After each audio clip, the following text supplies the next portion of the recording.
Canada's moment in the world, and I've heard this at more than one institution, more than one setting in the last few months, in the last few weeks especially.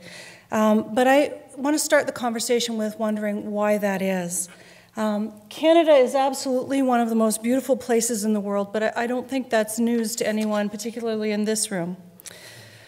Our national animal, majestic, yes, but hardly the object of global envy.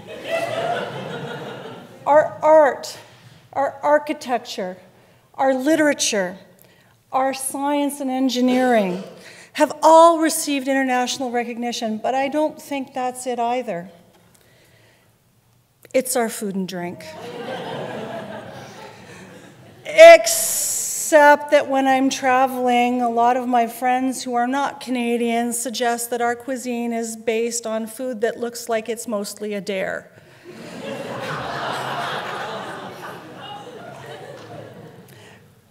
I would argue that although all of these are part of our national psyche, what is making Canada's moment in the world is our values. Our charter enshrines a number of values, including freedom of speech, freedom of the press, language rights, and Indigenous rights. And I'm going to speak this evening about the indispensable role that universities play in the transmission of these values and how they promote the development of ethical citizens who debate the values and by doing so extend them. Most of us, when we think about universities, think about discovery and innovation, the research agenda that universities have, how our scholarly and creative work and practice make our country better, make our communities better, and build the very things that we value in community. We also tend to think about how universities work to teach our students and adult learners about our creative pieces that teach people to become makers, creators, and doers, and how these makers, creators, and doers make our communities richer and build them from the inside out. I would argue, though, that the single and most simple thing that universities do is enable the development of ethical citizens. These citizens exemplify the charter and they exemplify the university's commitment to diversity, equity, and inclusion. Much of the public discourse is about research, teaching, jobs. I'd like to shift that discourse to talk about values, about how universities fundamentally support our charter values and how the values of diversity, equity, and inclusion result in resilient communities that are the result of ethical citizens working together and debating together. And man, I can tell you, universities debate. We debate, and then we debate about the debate, and then we have a debate about that debate. Often, our debates are only about things that are of interest to ourselves. But often, universities debate hard ideas, difficult ideas, ideas that are distasteful to some. Academic freedom and free and open debate are at the heart of what universities do, and they make us all richer for that. It is one of the central ways in which we uphold our charter values and make for a stronger Canada.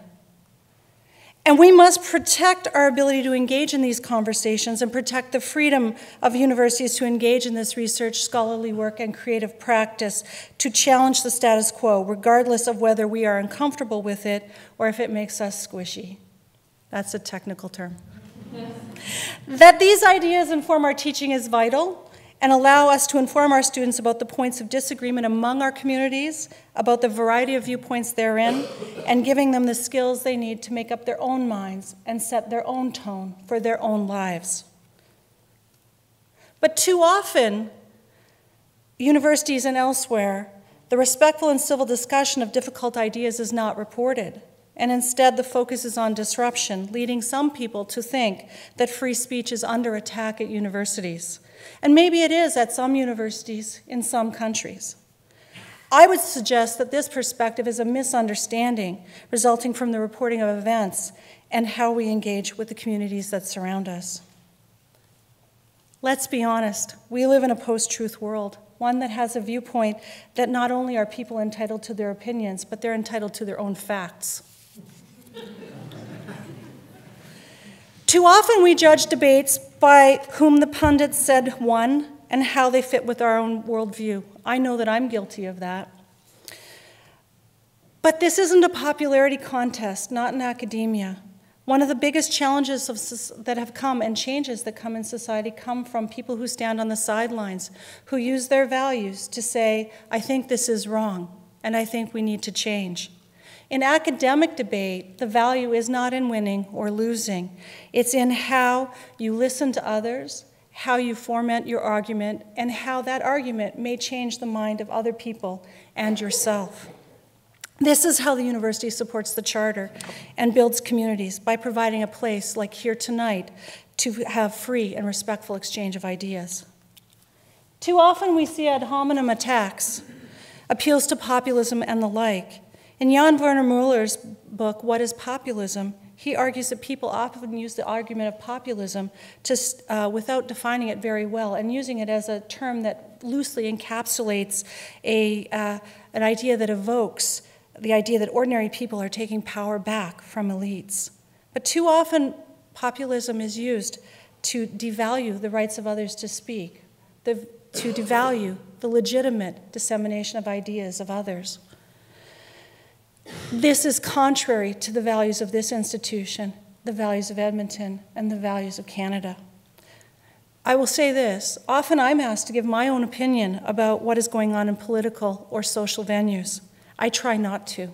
Not because I don't have an opinion, I absolutely do, and many of the things that happen dismay me.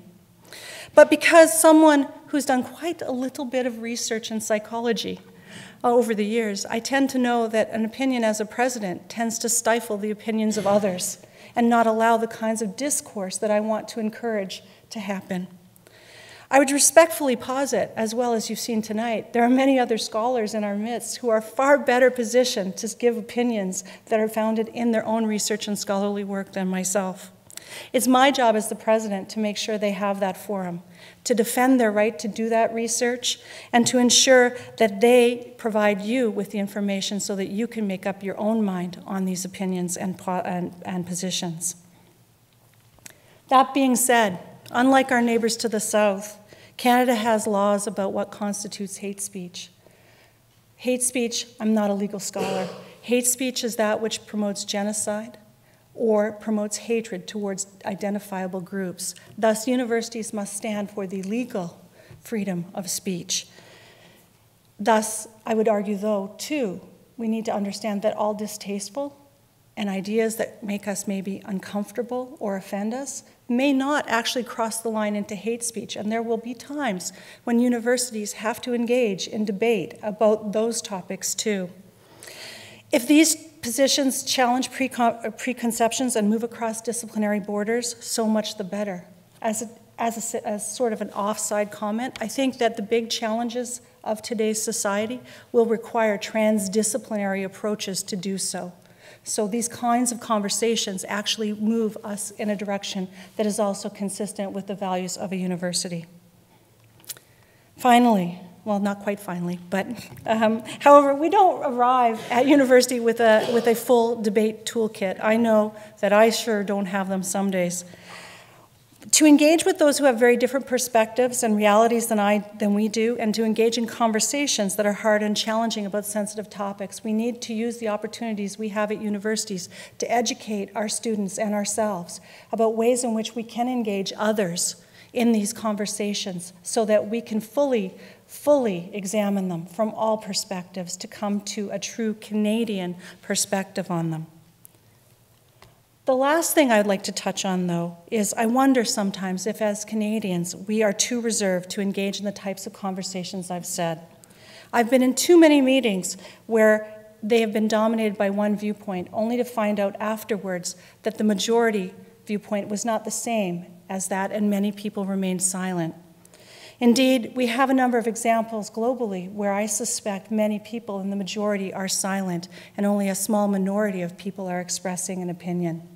I urge each and every one of you to stand up, to use the rights and freedoms that we have from the Charter to engage in expressing your opinion. It is worthwhile.